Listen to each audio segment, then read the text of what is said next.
Welcome back, everyone. Mike McConville here once again for String Tech Workstations, Stratford, Ontario, Canada. We've got two Martin D-28s in. One needs a neck reset, the other one doesn't. I thought I would take this opportunity to have two side by side. So this is Rodney's D-28 and this is Andrew's D-28. So you can see that there isn't much real estate left on that saddle to go down any further. And with this guitar, the action is quite high. Needs to come down quite a bit. So this guitar does need a neck reset.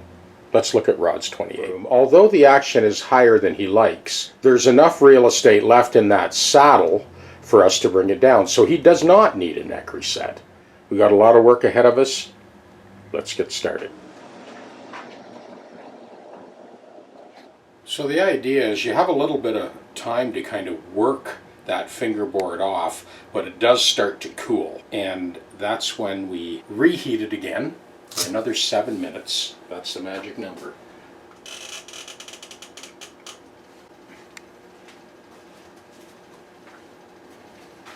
Well, that released beautifully, super clean, right on the glue line. That's the steam we want.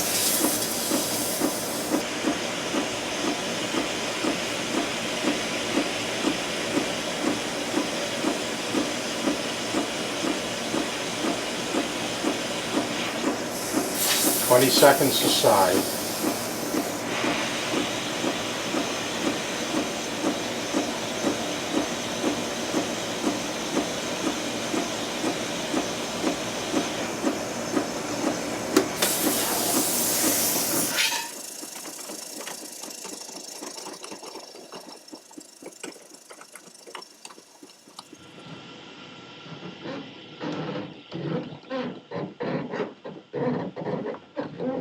That's it.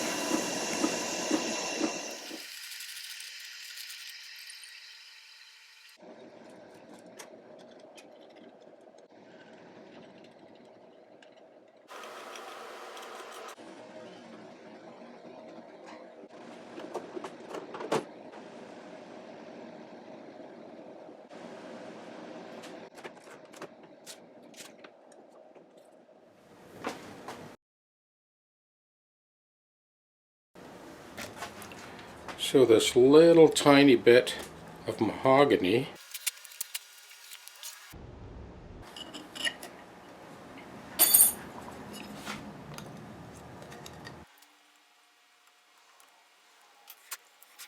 you can see how the fingerboard will be allowed to flex. Myself, I've never been one for putting a wedge underneath the fingerboard extension. I don't know, it just didn't look right to me. When we're done this guitar, we'll have the perfect neck angle, the action will be perfect, the intonation will be perfect, and it will essentially look like it's never been touched. And that is the objective. I'm going to take a minute when I pull this off and just explain to all of you latest tech deck guys that have your GPS units how I adjust the neck support to stop. So I actually have a positive stop here. I'll pull this apart and show you. It'll make more sense if you visually, if you can kind of see rather than trying to explain it. Well, that is the third Martin neck that came off today. And I'm about ready to call it a day. So the reason I'm allowed to kind of flip the neck up like that, and I do that constantly when I'm working on dovetails, so this fastener protruding through the floor of the female rail acts as a positive stop. And that's how I flip the neck upright like that when I'm working on dovetails. Just wanted to show you guys so you understand. Because if you don't have that up, of course, the neck assembly will just slide right off. And that's how I do that job.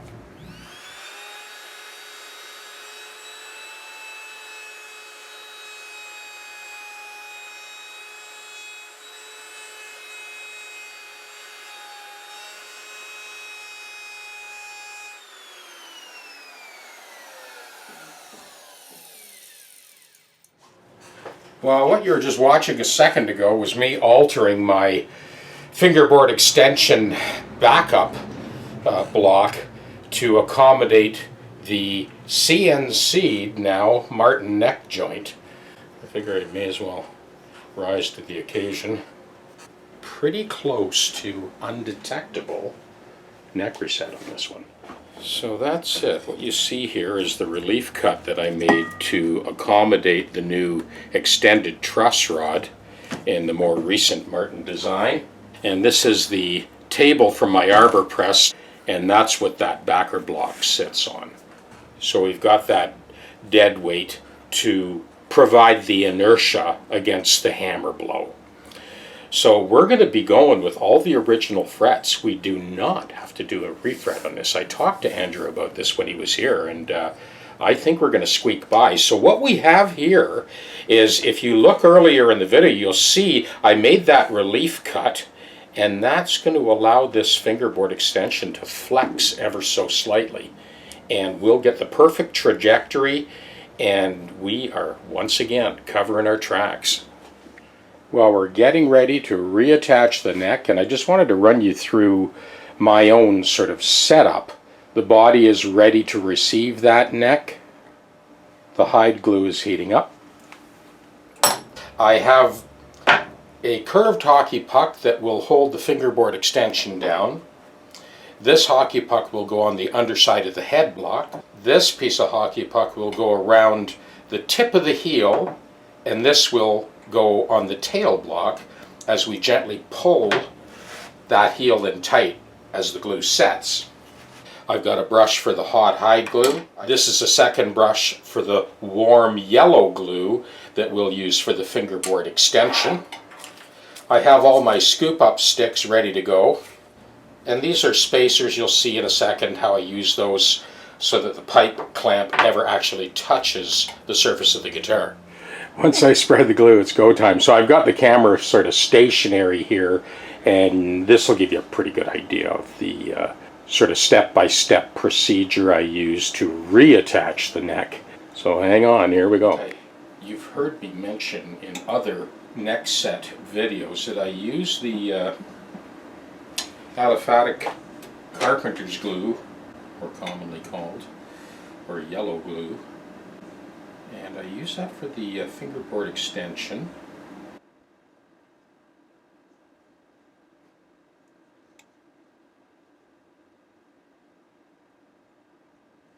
And now we're going to spread the hide glue. Now it's just on either side of the dovetail that we spread it. That's the only place we put it.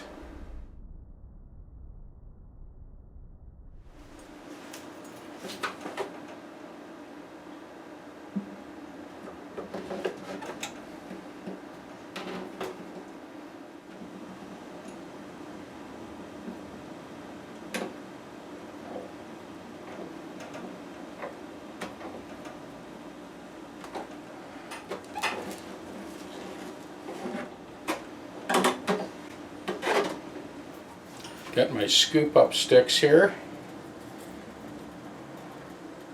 Now, of course, this clamp isn't used anywhere near its actual clamping capacity.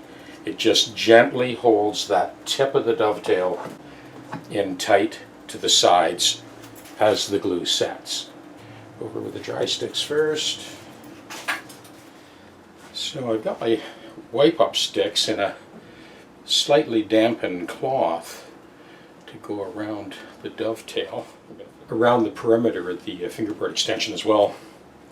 So start here.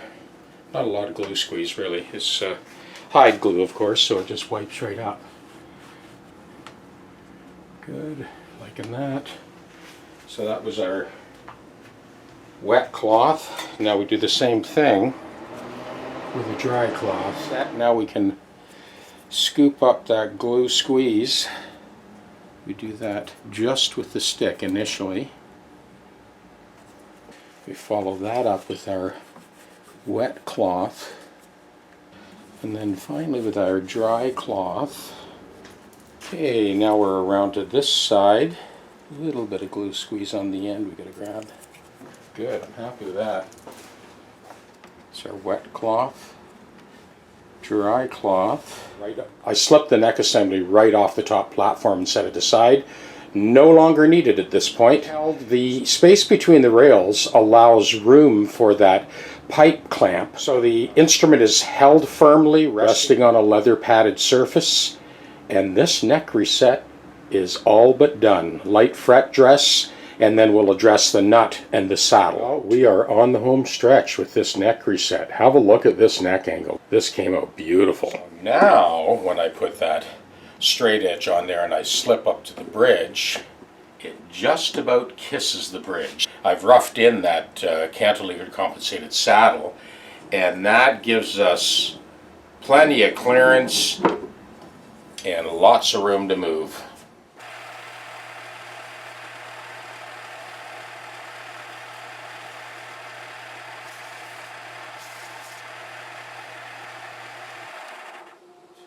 I'm going to scribe that again, just kind of see where we're at. Well, as you can see, we've moved along considerably. The first, second, and fourth string are perfectly in tune. They need no more adjustment. The G needs to be touched just a little tiny bit, 1 cent sharp. The A is 3 cents sharp, still got to come back a little bit, still room to go down, and the low E, same thing. So back to the knuckle vise. Well, we are going to be replacing the nut, but before we do, I just wanted to bring you in to show you this nut. And you can see that the spacing is not quite right. Like, this is quite a bit wider here than it is, certainly than it is here. Anyway, it doesn't matter, we're changing the nut anyway. The other reason I wanted to change the nut on this guitar in particular is look at how close that is to the bevel. And then look at it on this side. So we're going to redo the spacing at the same time, and then there's a little bit of flatness on the D and the G string. Now this is the medium set, concert pitch, this scale, and the A and B strings are fine right where they are. So this compensated nut, you'll barely even notice there is a compensated nut. But we're just going to ultra tweak it. We've come this far, we may as well finish the job. Here we go, 6th string, octave, 7th,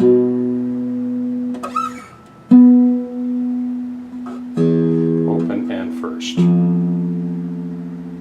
A string,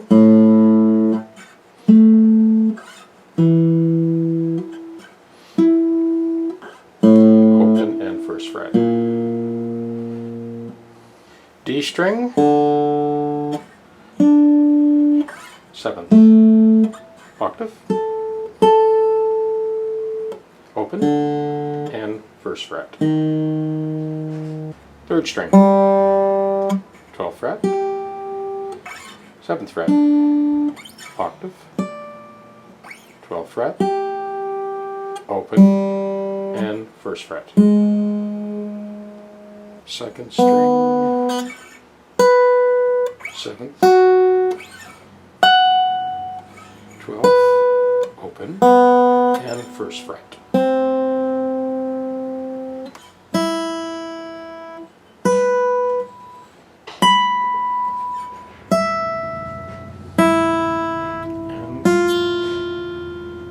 Okay, now we can go play some chords. That is the final glance at the cantilevered compensated bone saddle. So anyone who does this type of work knows that the neck set can be quite varied. Usually the outside string should be somewhere between a 1/2 inch at least, which this is, or 5/8 at the most. This, I'm talking about the distance from the surface of the soundboard to the underside of the string. The middle strings, this is like, that's like 19/32. So just slightly more than a 1/2 inch. That is perfect case scenario. There's still adjustment on this saddle to go down further, but the action, intonation, lay of the neck, it's perfect. So Andrew is good for years to come. You know, I don't think there are too many people that would argue the point that, you know, the D-28 still seems to remain, you know, the kind of flagship dreadnought by which all others are judged.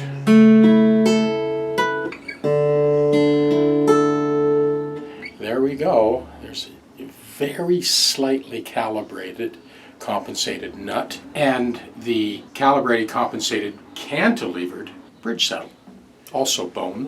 But I wanted to explain something. I tend to use a progression. If you look at the Roman numerals up on the screen, I use this progression to kind of check the intonation across the entire span of the neck by playing multiple chords in multiple positions to make sure that the guitar is regulated along its entire scale length. So that progression is 1, 7, 3, 6, 2, 5, 1.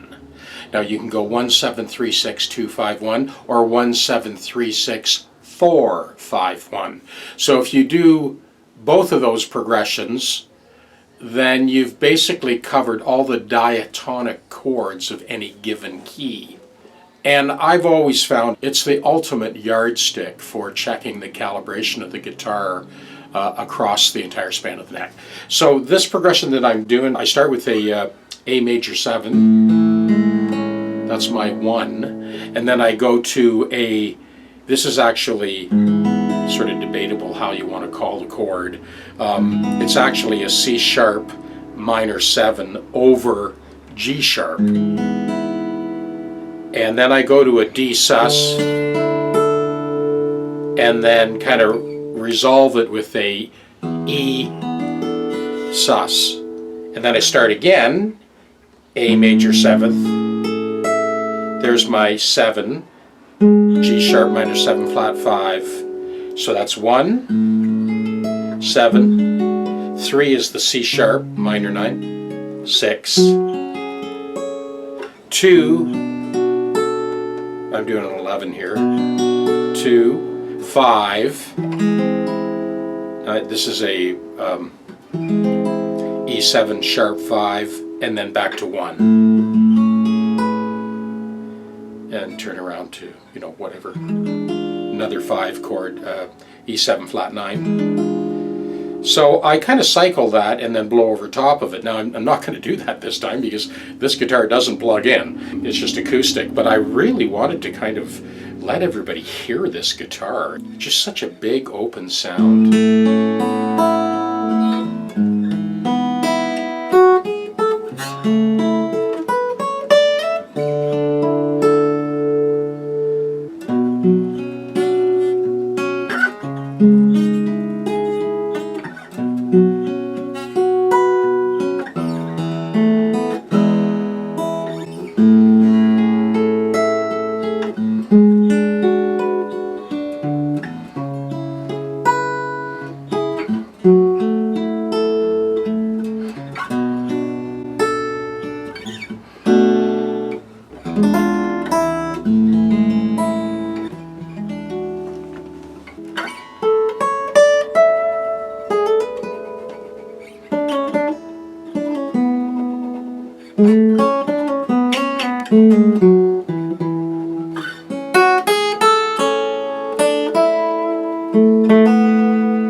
Wow, tons of sustain on this too. I'm going to grab a pick. Give me a second here. Yeah. Whew. So there's lots of room on that saddle now for moving the action up or down. Ooh.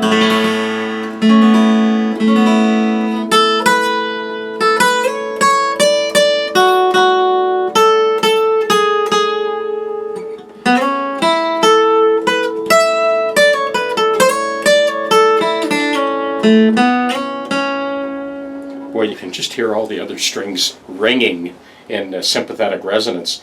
Andrew had really insisted on the medium string. And you know, I kind of, in the beginning I was trying to kind of talk him out of it, but it really depends guitar to guitar. If you look at how thick the bridge is on that guitar, there's a previous video where I had another D-28 and kind of pointed out the difference between the bridges. This one also has a thick top, so it can handle the medium strings. It's not imploding like they often do across the sound hole. This one still has a nice kind of gradual spherical radius. So it can take the medium string. You know, lots of other Martins I've seen, they didn't really react very well with a medium string. This one sounds fantastic. So Andrew was right on the money to insist on the medium string in this case.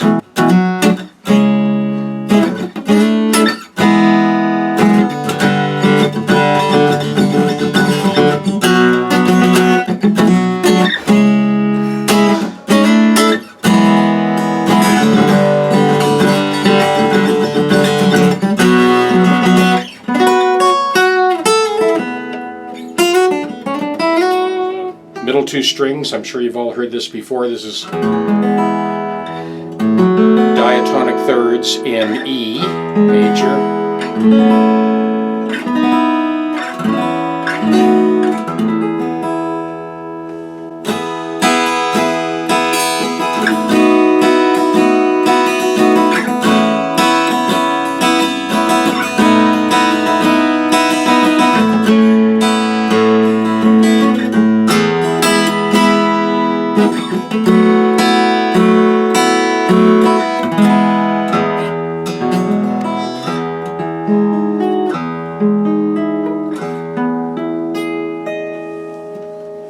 There's no doubt about the punch of the medium strings. You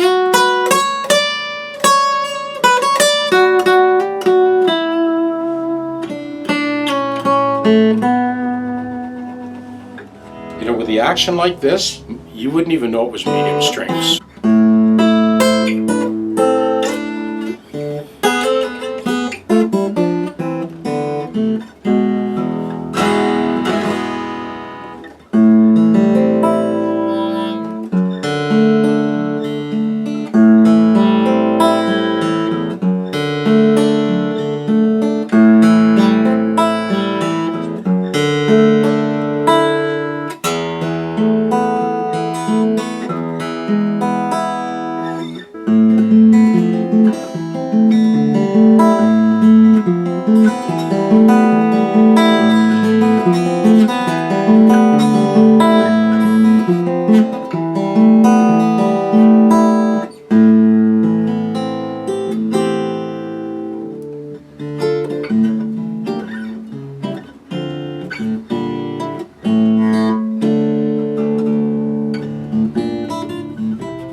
You know, it's not just that it has that bottom end, undeniable medium strings on a D-28, especially this D-28, but even the top end,